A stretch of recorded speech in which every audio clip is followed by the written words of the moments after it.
On the northern coast of Borneo, in the heart of Southeast Asia, lies a nation that is, to many, a complete enigma. Welcome to Brunei Darussalam, the Abode of Peace. It's a tiny country, smaller than the U.S. state of Delaware, with a population of only 500,000 people. Yet it's one of the wealthiest nations on Earth. How is this possible? Today, we're pulling back the curtain on this mysterious sultanate, a land of immense oil wealth, ancient monarchy, and some of the most pristine rainforests on the planet. The story of modern Brunei is inseparable from one thing: black gold. In the early 20th century, what was a quiet British protectorate was transformed forever by the discovery of vast oil and natural gas reserves. This geological lottery didn't just make Brunei rich, it fundamentally reshaped its society.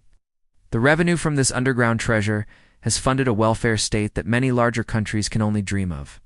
Imagine living in a country with completely free healthcare, free education, all the way through university, and zero personal income tax. For Bruneians, this is a reality. The capital, Bandar Seri Begawan, is a city of stunning contrasts.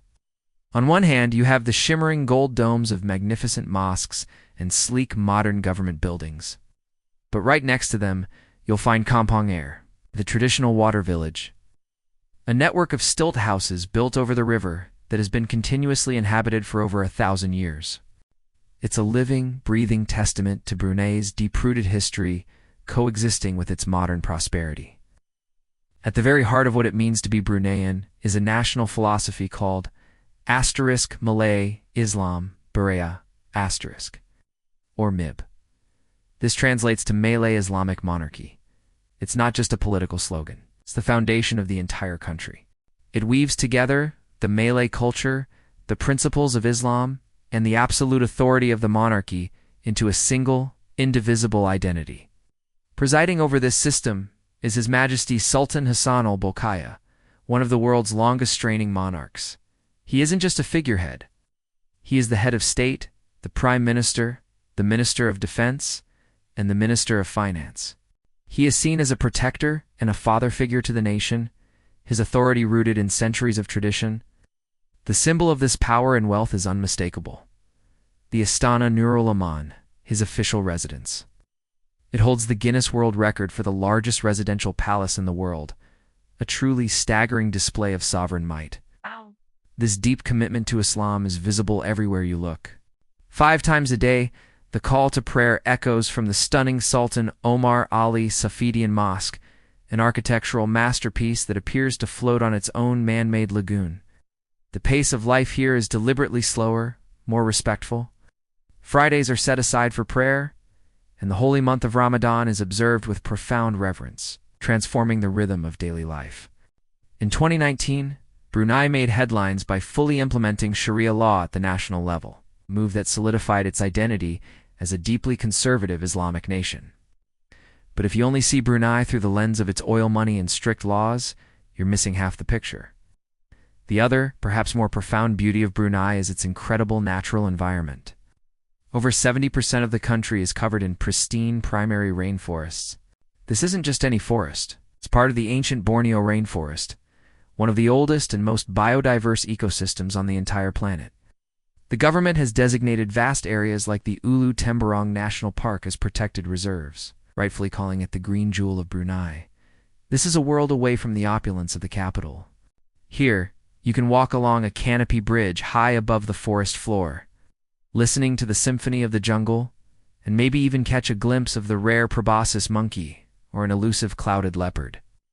It's a breathtaking reminder of the wild heart that still beats within this modern nation. However, this abode of peace is not without its paradoxes and challenges. The economy, for all its wealth, is a classic example of what economists call the resource curse. It is overwhelmingly dependent on oil and gas, which account for over 90% of its exports. This has created what is known as a rentier state. The government, flush with oil cash, is the primary employer, creating a large and comfortable public sector. While this provides stability, it has also stifled the growth of a competitive private sector. For many young Bruneians, a government job is the ultimate career goal. The government is keenly aware that this reliance on a finite resource is an existential threat. This is why they created Wawasan 2035, or Vision 2035. The goal is to transform Brunei's economy by the year 2035, creating a more dynamic, sustainable system driven by a highly skilled workforce, and finally reducing the nation's dependency on hydrocarbons. It's a race against time. Furthermore, the social contract in Brunei, which provides incredible material comfort, comes with a trade-off. Political dissent is virtually non-existent.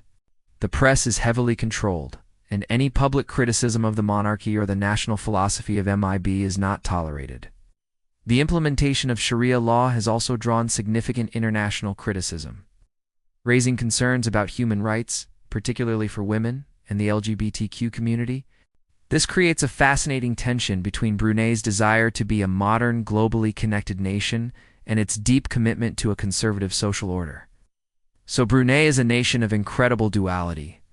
It's a place where modern, almost unimaginable wealth exists side by side with ancient traditions. It's where the gleaming symbols of human ambition stand right at the edge of nature as untouched majesty. It's a society that has used its natural fortune to provide a life of remarkable comfort for its people, all under the unwavering guidance of one of the world's last absolute monarchies.